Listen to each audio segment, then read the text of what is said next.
Human आई, ये जो chapter है इसके अंदर हम जानेंगे कि ह्यूमन आई क्या है, इसके कौन कौन से पार्ट्स हैं और इसके आगे के थोड़े बहुत बेसिक जो कॉन्सेप्ट्स हैं उनको भी हम ध्यान से देखेंगे।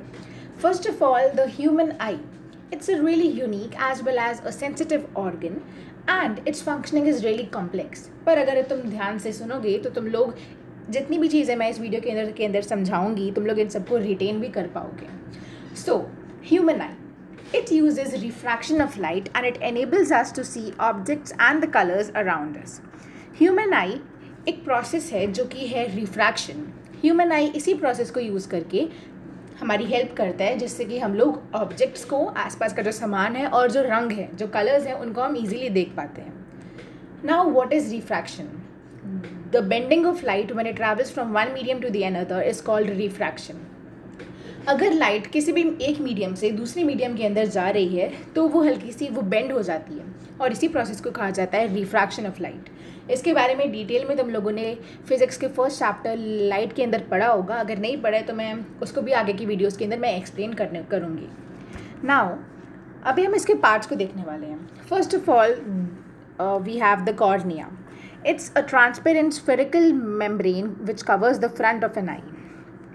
ये जो डायग्राम है ये मैंने अपना बनाया था, तो इसके अंदर जो ये वाला पार्ट है जहाँ पर ये फ्रंट की कवरिंग है, ये वाला पार्ट जो पूरा का पूरा ये वाला पार्ट है, दिस इज़ द कॉर्निया, और ये आई के फ्रंट के हिस्से को ये कवर करता है। अगर हमें ईजिली देखना हो तो इसका जो वाइट पार्ट है, तुम्हें इस आई के अंदर ये वाइट पार्ट दिख रहा है, तो यही पार्ट है कॉर्निया, ये वाला पार्ट। अब देखते हैं अगला part. Next comes the crystalline lens.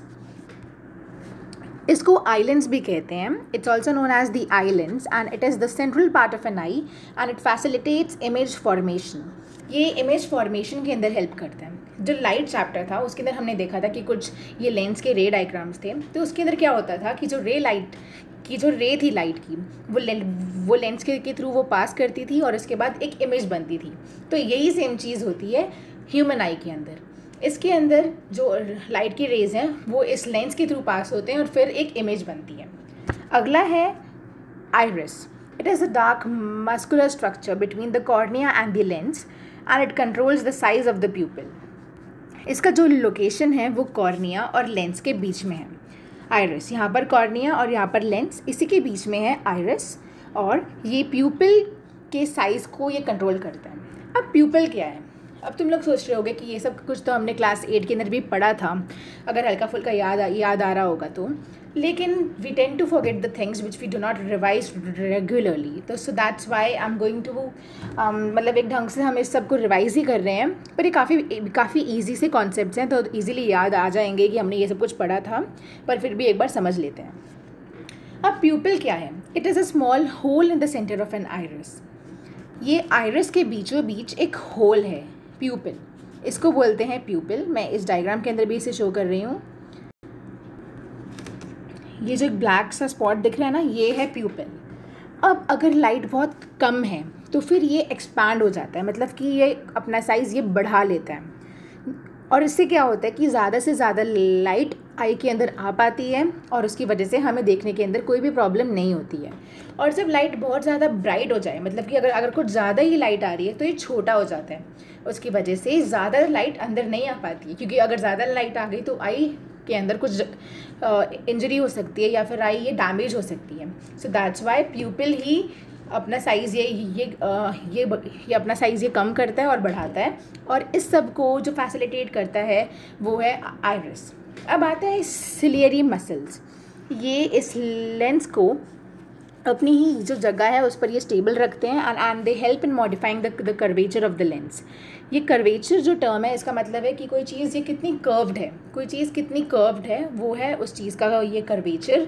और सिलियरी जो मसल्स हैं, अगर तुम लोग स्पेक्टिकल्स पहनते हो या फिर अगर तुम लोगों ने किसी स्पेक्टिकल पहनने वाले इंसान को देखा है तो तुम लोगों ने एक चीज़ ध्यान से देखी होगी, तो वो इंसान जो भी स्पेक्टिकल्स पहनता है उसके वो लेंस को अगर वो हवा में छोड़ देंगे तब वो लेंस वो गिर जाएंगे और ना ही वो अपनी प्लेस पर रह पाएंगे। उसके लिए जो लेंस है उनको एक फ्रेम के अंदर लगाया जाता है। तो सिमिलरली जो सिलियरी मसल्स हैं, ये फ्रेम तो नहीं है पर ये फ्रेम की तरह काम करते हैं, और ये जो लेंस है ये इसको अपनी ही ये जगह पर होल्ड करके रखते हैं। अगला आता है retina. It is the light sensitive surface of an eye on which the image is formed.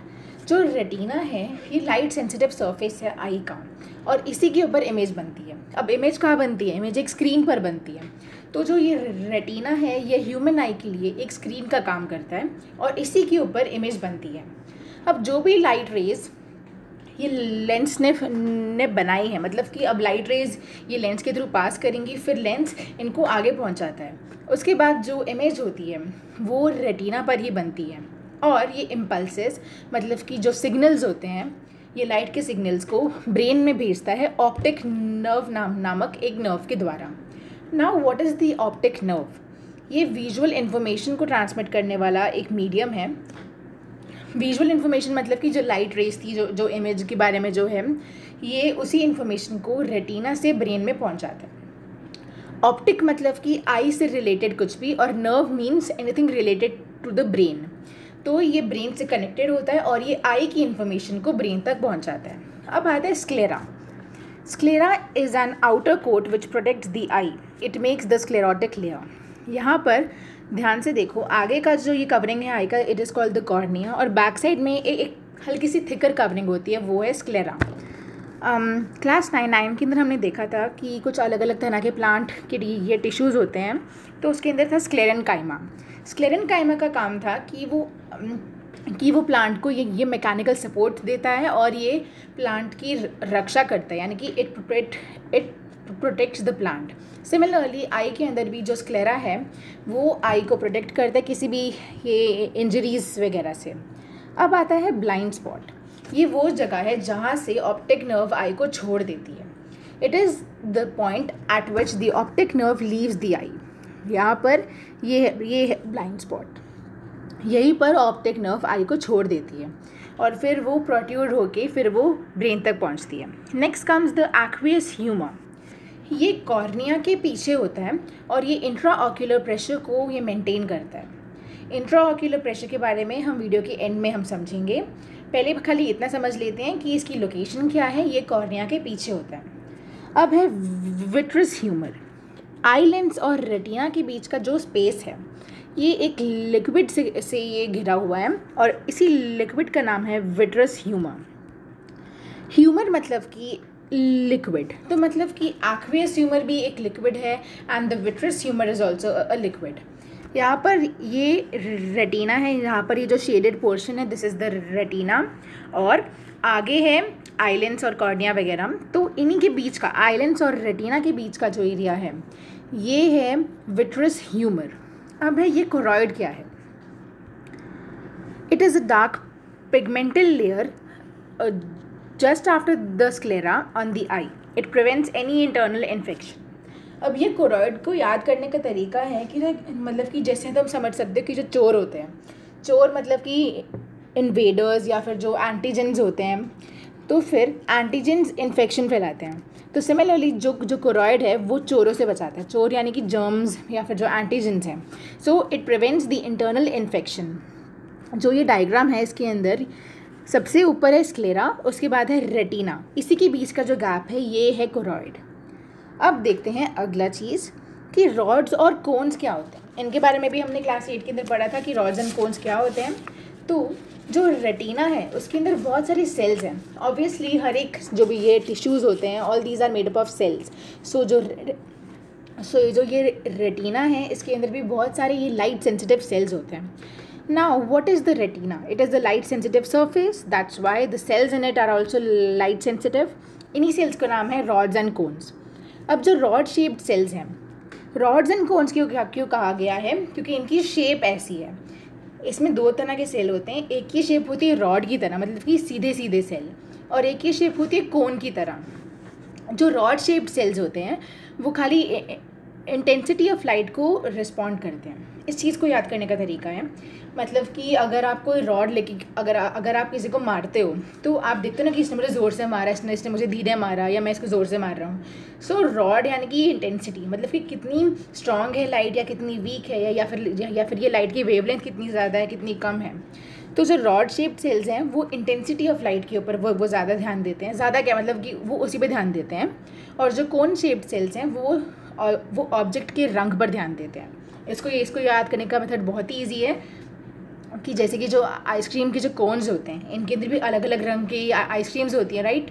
So that's why the cone shaped cells respond to the colour of an object. अब तुम्हारे मन में एक सवाल आ रहा होगा, मतलब कि अभी नहीं आ रहा होगा पर पहले कभी आया हो सकता है, कि हम लोग खाली सुबह के समय पे या फिर अगर हम कोई लाइट ऑन है उसी समय पे हम इतना ध्यान से क्यों देख पाते हैं, मतलब बिल्कुल क्लियरली, और अगर रात होती है तब क्यों नहीं हम इतना ध्यान से देख पाते हैं? इसका रीज़न है कि जब डे लाइट होती है उस समय की लाइट बहुत ज़्यादा ब्राइट होती है और जो कोन सेल्स हैं वो खाली ब्राइट लाइट को ही वो रिस्पॉन्ड करते हैं, they are sensitive only to the bright light. और जो डिम लाइट है उसके ऊपर उनका इतना कंट्रोल नहीं है, इसलिए हम लोग ज़्यादा क्लियरली देख पाते हैं सुबह के समय, मतलब कि उस समय पे जब हमें ब्राइट लाइट दिख रही होती है। ये डायग्राम है आई का, और ये जो फर्स्ट पेज पे जो ये डायग्राम था उसके कंपैरिजन में इट्स क्वाइट ईजी, और इसके अंदर भी हर एक पार्ट है, तो तुम लोग इसको भी ड्रॉ कर सकते हो एग्जाम में and you will get full marks. Next comes working of the human आई। अब ह्यूमन आई काम कैसे करती है? अगर हमारे सामने कोई भी ऑब्जेक्ट रखा हुआ है और अगर हम उसको देखें तो उस ऑब्जेक्ट से आने वाली जो लाइट है वो हमारी आई के अंदर घुस जाती है।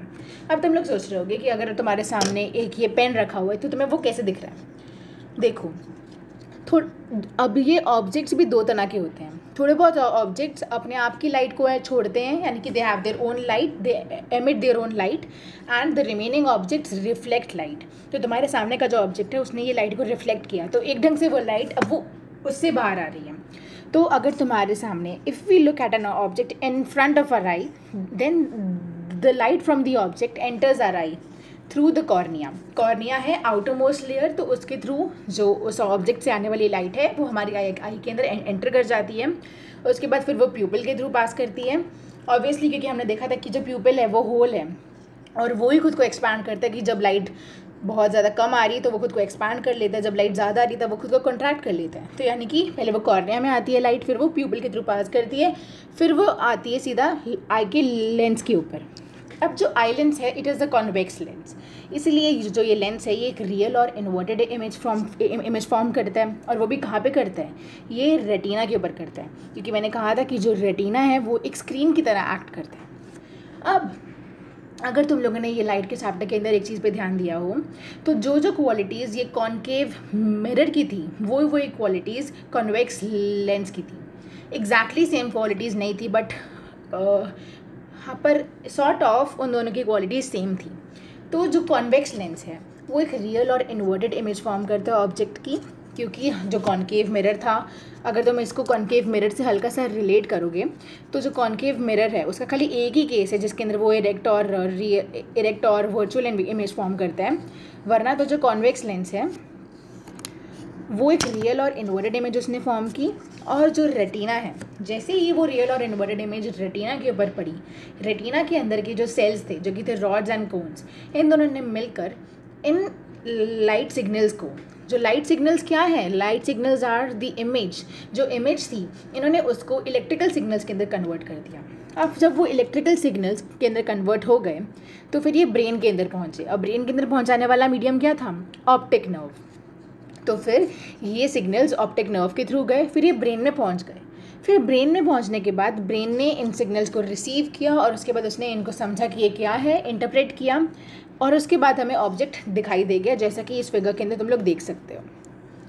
लेकिन अगर किसी इंसान का ब्रेन ढंग से काम नहीं कर रहा है तो वो उस ऑब्जेक्ट को नहीं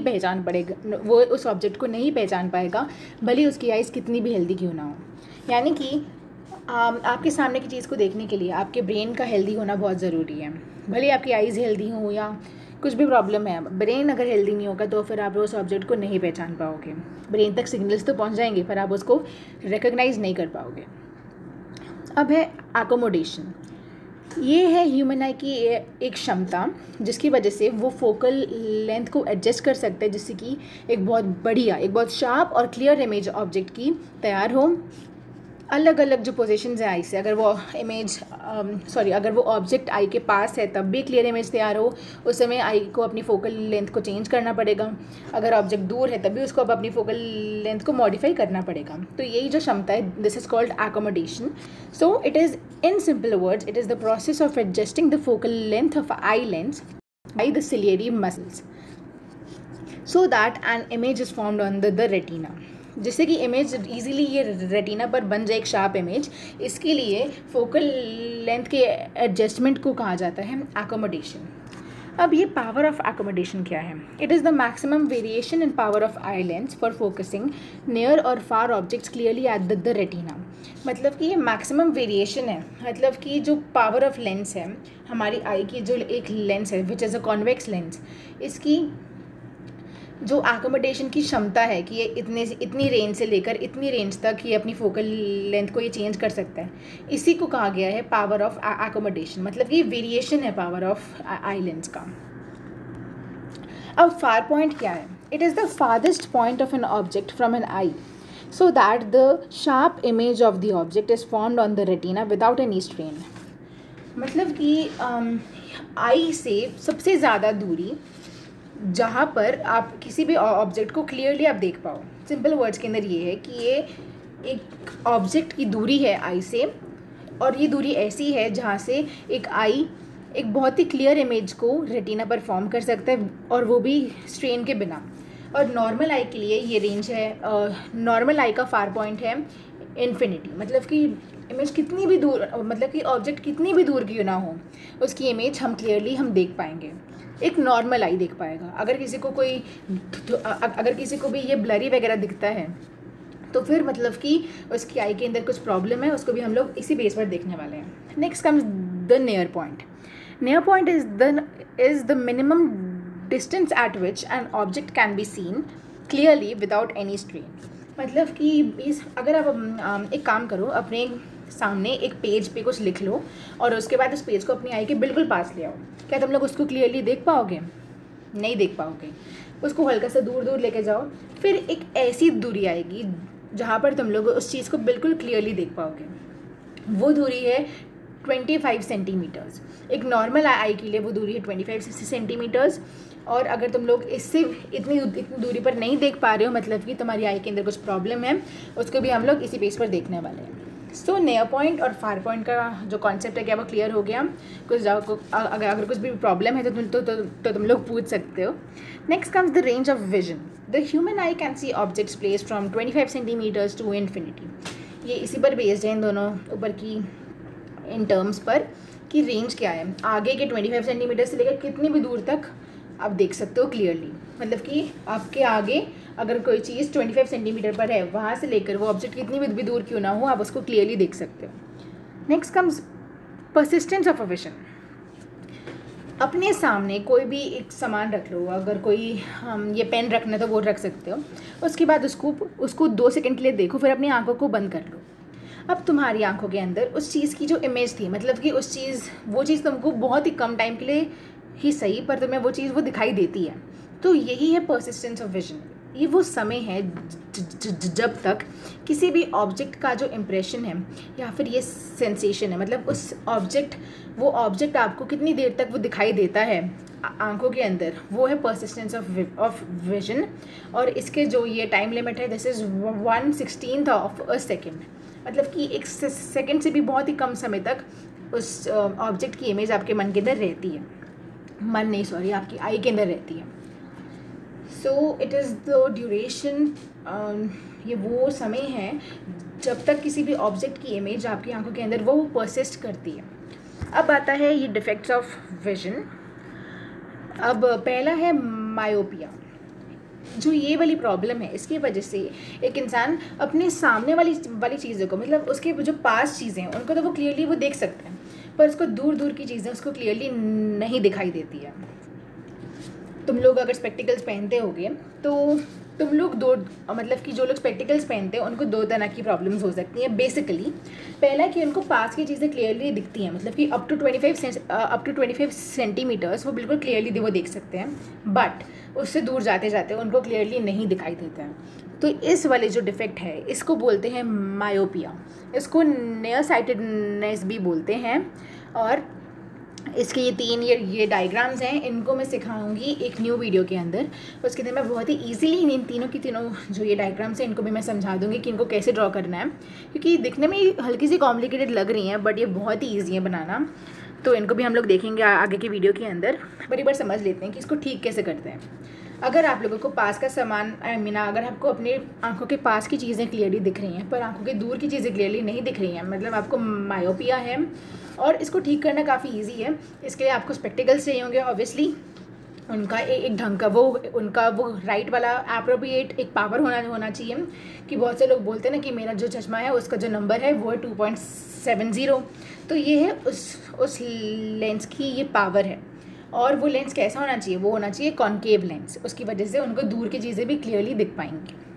अब है हाइपरमेट्रोपिया, इसको फार साइटेडनेस भी बोलते हैं। इसकी वजह से मायोपिया का ऑपोजिट, इसकी वजह से ऑब्जेक्ट पास की जो इंसान है वो दूर की चीज़ों को बहुत क्लियरली देख सकता है पर पास की चीज़ें उसको क्लियरली नहीं दिखाई देती हैं। और ये वाली जो ये डिसीज़ है इसको ठीक करने का तरीका है कि आप एप्रोप्रिएट पावर का कॉन्वेक्स लेंस से बना हुआ स्पेक्टिकल्स पहनो। कॉन्वेक्स लेंस आई के अंदर भी होता है, उसके आगे अगर आप एक कॉन्वेक्स लेंस का बना हुआ स्पेक्टिकल पहनोगे तो उसकी वजह से आपको पास की चीज़ें बहुत ही क्लियरली आपको ये दिखाई दे जाएंगी। नेक्स्ट कम्स प्रेसबायोपिया, इसको ओल्ड एज लॉन्ग साइटेडनेस भी कहते हैं। और इसमें होता क्या है कि जो बूढ़े लोग हैं, यूजुअली ओल्ड पीपल, ये लोग ढंग से मतलब कि इनको रीडिंग के अंदर काफ़ी प्रॉब्लम होती है and they are unable to read comfortably. तो इसका रीज़न क्या है, या तो उनकी आईलेंस बहुत ज़्यादा हार्ड हो गई है कि या तो मतलब कि आईलेंस बहुत ज़्यादा ये सख्त हो गई है, या फिर एकोमोडेशन पावर की कमी हो गई है क्योंकि सिलियरी मसल अब उनकी वीक हो गई है। So there are 2 reasons for presbyopia. और इसको ठीक करने का तरीका है कि आप कॉन्वेक्स लेंस का बना हुआ स्पेक्टिकल पहनो सूटेबल पावर का। तो अगर तुम लोग ध्यान दोगे so presbyopia is in a way hypermetropia, मतलब कि लगभग सेम है ये, कि इसके अंदर भी रीड इंसान पास से ही तो करता है और जो हाइपरमेट्रोपिया उसके अंदर भी पास का नहीं दिखता है, तो वो लोग रीड नहीं कर पाते हैं। तो हाइपरमेट्रोपिया को ठीक करने का ढंग था एक स्पेक्टिकल पहनो जो कि कॉन्वेक्स लेंस का बना हो। तो सिमिलरली जो प्रेसबायोपिया है इसको भी ठीक करने का तरीका यही ढंग है कि कॉन्वेक्स लेंस का बना हुआ स्पेक्टिकल पहनो सूटेबल पावर का। अब आता है एस्टिग्मेटिज्म। अगर तुम लोगों को एस्टिग्मेटिज्म है तो इस चीज़ को देखने का ढंग है, मतलब उस चीज़ को तुम कैसे पहचान सकते हो। एस्टिग्मेटिज्म, अगर तुम्हारे आगे ऐसी कुछ ये लाइट्स लगी हैं तो क्या तुमको ऐसी इमेज दिखाई देती है, मतलब अगर तो तुम लोग स्पेक्टिकल्स पहन रहे हो तो उसको एक बार बाहर तुम भी निकाल सकते हो और उसको फिर तुम देखना अपने आगे की कुछ ये लाइट्स अगर लगी हों तो क्या तुमको ऐसी इमेज दिखाई देती है। अगर दिखाई देती है so no worries, it can be cured, लेकिन एस्टिग्मेटिज्म है। अब इसमें होता क्या है, एक नॉर्मल आई जो है वो किसी भी वो दिशा से आने वाली लाइट को सेम पॉइंट पर फोकस वो कर सकती है, लेकिन थोड़ी बहुत टाइम्स में मतलब लेकिन ये कभी कभी ऐसा होता है कि जो लाइट हॉरिजॉन्टल और वर्टिकल प्लेन से आ रही होती है उनका फोकस सेम पॉइंट पे नहीं हो पाता है। मतलब कि वो लाइंस फोकस यानी कि वो पॉइंट जहाँ पर ये लाइंस मीट करें, तो अगर हॉरिजॉन्टल लाइन रे आ रही है, अगर एक हॉरिजॉन्टल रे आ रही है और एक वर्टिकल रे आ रही है तो ये दोनों सेम पॉइंट पर फोकस नहीं कर पाते हैं। इसकी वजह से किसी भी ऑब्जेक्ट का हॉरिजॉन्टल व्यू और वर्टिकल व्यू सेम नहीं होता है। मतलब कि अगर आपको हॉरिजॉन्टल व्यू आपको ढंग से दिख रहा है तो आपको फिर वर्टिकल ढंग से नहीं दिखेगा या फिर ऐसा कुछ। तो इस चीज़ को बोलते हैं एस्टिग्मेटिज्म। और एक ऐसा इंसान जो कि एस्टिग्मेटिज्म से सफ़र करता है वो हर एक डायरेक्शन के अंदर वो इक्वली वेल नहीं देख पाता है। मतलब कि या तो वो ऊपर वाले मतलब कि अगर वो वर्टिकली क्लियरली देख पा रहे तो वो हॉरिजॉन्टली क्लियरली नहीं देख पाएगा। और एस्टिग्मेटिज्म की वजह से इमेज एक लाइन के रूप में दिखाई देती है, जैसे कि हमने यहाँ पे देखा, यहाँ पर उसको दिखाई देने चाहिए थे ये डॉट्स, पर उसको ये लाइंस दिख रहे हैं, मतलब कि इस इंसान को एस्टिग्मेटिज्म है। इसको ठीक करने का तरीका है, उसको देखने से पहले हम देख लेते हैं कि ये होता क्यों है, what is its cause. It occurs when the cornea और द आई लेंस और both are not perfectly spherical. इस चीज़ को मतलब बहुत ही सिंपल सी चीज़ है, क्यों होता है एस्टिग्मेटिज्म कि जो कॉर्निया है या तो कॉर्निया या फिर आई का लेंस या फिर दोनों ही ज़्यादा कर्व्ड हो गए हैं एक साइड पर। मतलब अगर तुम लोग अपने आगे एक कागज़ ले लो और उसको हल्का सा कर्व करो तो उस कागज़ को समझ लो ये कॉर्निया या फिर आई लेंस समझ लो, और अगर तुम उसको ज़्यादा मोड़ दोगे एक ढंग से तो फिर वो सेम मतलब कि फिर उसका जो ये कर्वेचर है फिर वो यूनिफॉर्म नहीं होगा, मतलब कि it is more curved in one plane. तो अगर तो कॉर्निया ढंग से कर्व्ड नहीं है, मतलब कि अगर वो यूनिफॉर्मली कर्व्ड नहीं है, या फिर आइलैंड कर्व नहीं है, या फिर दोनों के अंदर ही सेम प्रॉब्लम है, तो फिर एस्टिग्मेटिज्म होता है। और उसको ठीक करने का ढंग है कि सिलेंड्रिकल लेंसेज से बना हुआ आप एक स्पेक्टिकल आप पहन सकते हैं, और फिर एस्टिग्मेटिज्म की जो प्रॉब्लम है फिर वो ठीक हो जाएगी। अब है ये कलर ब्लाइंडनेस। ये एक बहुत ही सिंपल सी चीज़ है, सबसे ईजीएस्ट यही है कि इसकी वजह से एक इंसान थोड़े बहुत कलर्स के अंदर वो डिस्टिंग्विश नहीं कर पाता है। मतलब अगर आप उस इंसान के आगे ऑरेंज, रेड और पिंक रख दोगे तो शायद वो ऑरेंज और रेड को एक ही समझे, और शायद वो ना बोल पाए कि ये दोनों, कि ये ऑरेंज है और ये रेड है। शायद वो दोनों को ही ऑरेंज बोले या शायद वो दोनों को ही रेड बोले। मैंने ये खाली एक एग्जाम्पल दी है। तो फिर जो कलर ब्लाइंडनेस है उसकी वजह से एक इंसान थोड़े बहुत कलर्स के अंदर वो डिफ्रेंशिएट नहीं कर पाता है। और ये जो प्रॉब्लम है ये मतलब कि ये जीन से आती है, इट इज़ जेनेटिक, इसलिए इसका कोई इलाज नहीं है। इसके एग्जांपल्स हैं जो जॉन डाल्टन थे जिन्होंने एटॉमिक थ्योरी दी थी, वो कलर ब्लाइंड थे। और जो मार्क ज़करबर्ग है जो कि फेसबुक का CEO, I think so he is the CEO, I am not sure. तो जो मार्क ज़करबर्ग है उसको भी कलर ब्लाइंडनेस है, इसलिए फेसबुक का जो कलर है दैट्स ब्लू।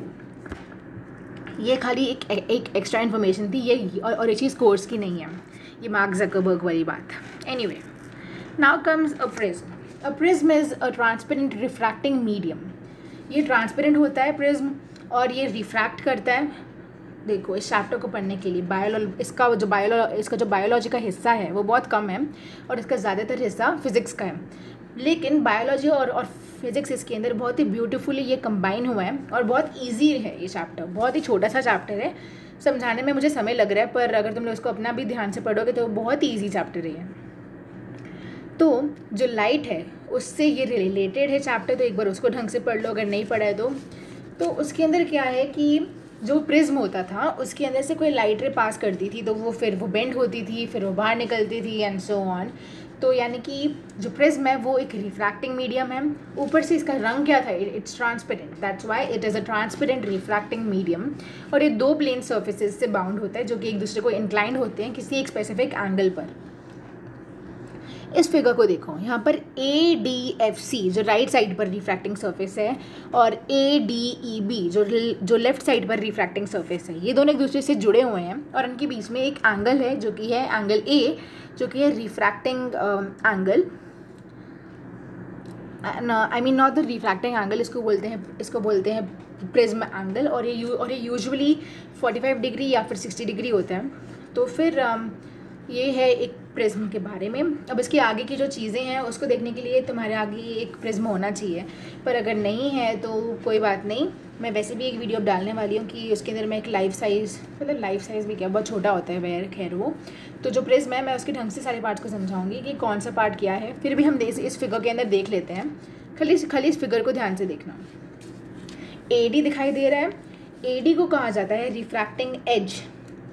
अब जो ADFC और ADEB हैं इनको कहा जाता है रिफ्रैक्टिंग सर्फेसेस, क्योंकि इन्हीं के ऊपर रिफ्रैक्शन होता है।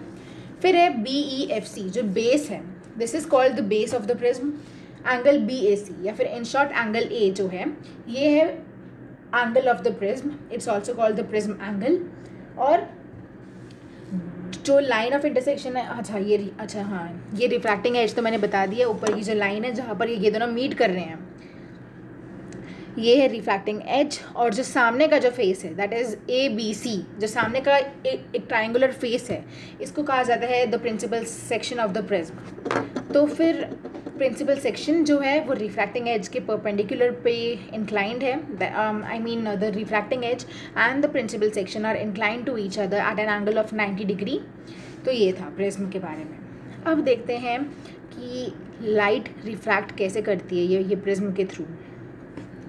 Refraction of light through a prism follows the laws of refraction. देखो इसमें आ गई ना बात लॉज ऑफ रिफ्रैक्शन की, तो ये भी ये भी हमारी क्लास का है, but it is of the chapter light. तो it follows laws of refraction. एक जो प्रिज्म है उसके अंदर रिफ्रैक्शन उसके रिफ्रैक्टिंग सर्फेसेस पर होता है, ये वाली फिगर फिर भी काफ़ी इजी लग रही है क्योंकि ये खाली उसका 2D उसका व्यू है एक प्रिज्म का, ऊपर वाला उसका 3D व्यू है, तो हम खाली 2D पे ध्यान देते हैं अभी के लिए। तो रिफ्रैक्टिंग सर्फेसिस के थ्रू रिफ्रैक्शन होता है एक प्रिज्म में, और जब लाइट एक ये प्रिज्म के अंदर एंटर करती है और जब वो छोड़ती है, I mean when the light leaves the prism, उस समय पर हाँ मतलब कि इसके बीच में जो इंटरवल है लाइट के प्रिज्म को एंटर करने का और उसको लीव करने का, इसी के बीचों बीच रिफ्रैक्शन होता है लाइट का। इसको हमने रे डायग्राम के थ्रू शो किया हुआ है, आगे वाली फिगर के अंदर देखते हैं यहाँ पर। ये डायग्राम हल्की सी कॉम्प्लेक्स दिखाई दे रही है पर ये इतनी कॉम्प्लेक्स नहीं है, इसको एक बार समझ लेते हैं। खाली इस डायग्राम के ऊपर ध्यान दो। अब एक लाइट रे PQ मान लो, वो फेस AB के ऊपर वो आई और वो जिस एंगल पर आई वो हो गया एंगल ऑफ इंसिडेंस। अब जो पॉइंट है Q, ये पॉइंट Q के ऊपर वो रिफ्रैक्शन उसका हुआ और वो टुवर्ड्स द नॉर्मल वो बेंड हो गई। एक काफ़ी इंटरेस्टिंग और काफ़ी ये फ़नी सी चीज़ है कि तुम लोगों ने अगर लाइट के ना देखा होगा, so when our light moves from a rarer medium to a denser medium it moves towards normal. इसको याद करने का क्या तरीका है कि अगर तुम भाग रहे हो खुली वादियों के अंदर तो वहाँ पर खाली हवा है और तुम आराम से भाग पा रहे हो, पर अभी अचानक से अगर तुम कीचड़ के अंदर पहुँच जाओ, सो कीचड़ बहुत ज़्यादा ये गाढ़ा सा नहीं होता कीचड़, या स्लाइम कह लो या व्हाटएवर। सो अगर तुम उसके अंदर आ गए, सो जो कीचड़ है वो हवा के कंपैरिजन में वो घना है, वो डेंस है, तो तुम लोग वापस से अपनी नॉर्मल कंडीशन के ऊपर आना चाहोगे, यानी कि तुम लोग वापस से चाहोगे कि काश ना मैं ना वापस से ना हवा के अंदर घूम रहा होता है या फिर घूम रही होती। So that means you want to move towards normal. अब तुम वापस से नॉर्मल होना चाहते हो, कब? जब तुम हवा से पानी के अंदर आ गए। तो फिर इसी से तुम लोग याद रख सकते हो कि whenever light travels from a rarer medium to a denser medium it moves towards the normal। अब वापस से इसी चीज़ पे आते हैं कि जब एक लाइट रे PQ फेस AB के ऊपर गिरती है तो वो जिस एंगल पर गिरी वो हो गया एंगल ऑफ इंसिडेंस। अब पॉइंट Q पर उसका रिफ्रैक्शन होता है और वो टुवर्ड्स द नॉर्मल वो बेंड हो जाती है। उसका रियल पाथ है PQO, ये उसका रियल पाथ है उस लाइट का, कि असल में तो उसको ऐसे ये निकल जाना था पर वो टुवर्ड्स द नॉर्मल वो बेंड हो गई और वो आगे बढ़ गई। फिर जो रिफ्रैक्टेड रे है, क्योंकि उसका रिफ्रैक्शन हुआ था इंसिडेंट रे का, इसलिए जो अब रे आई वो थी रिफ्रैक्टेड रे। अब जो रिफ्रैक्टेड रे QR है वो AC फेस के ऊपर गिरी, फेस AC नाम है इस फेस का, तो इसके ऊपर वो गिरी फिर से एंगल ऑफ इंसिडेंस पर, मतलब कि फिर से वो उसके साथ वो मीट हुई QR रे, तो फिर से वो जिस एंगल पर आई वो है एंगल ऑफ इंसिडेंस। अब जिस पॉइंट पे उसने मीट किया that is the point R, तो पॉइंट R पर उसका फिर से रिफ्रैक्शन हुआ, इस बार वो नॉर्मल से दूर भाग गई बिकॉज जब लाइट एंटर की तब वो थी रेयरर से डेंसर मीडियम के अंदर, और जब वो उसने लाइट को छोड़ा तब वो एक ग्लास के प्रिज्म के अंदर है, तो इस बार वो डेंसर से रेयरर के अंदर जा रही है। ओके, तो फिर ये नॉर्मल से दूर हो गई, और उसके बाद जब इंसिडेंट रे PQ और इमर्जेंट रे RS, PQ मतलब कि ये वाली रे मैं अभी दिखाती हूँ। PQ जो रे थी वो है इंसिडेंट रे, तो फिर एक मिनट, ये देखो PQ, ये है PQ, ये है इंसिडेंट रे, और इमर्जेंट रे मतलब कि जो रे जो बाहर निकली, मतलब कि इमर्जेंट रे क्या होगी, ये SO, मतलब ये जो है, अगर मैंने इन दोनों रे इसको एक दूसरे के साथ मीट कराया तो ये इस पॉइंट के ऊपर ये मीट हुई, ये वाला पॉइंट।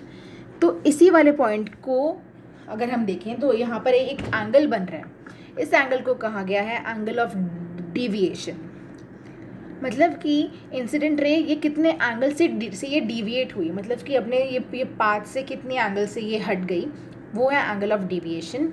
और इसको शो करते हैं हम एक सिंबल से जिसका नाम है डेल्टा।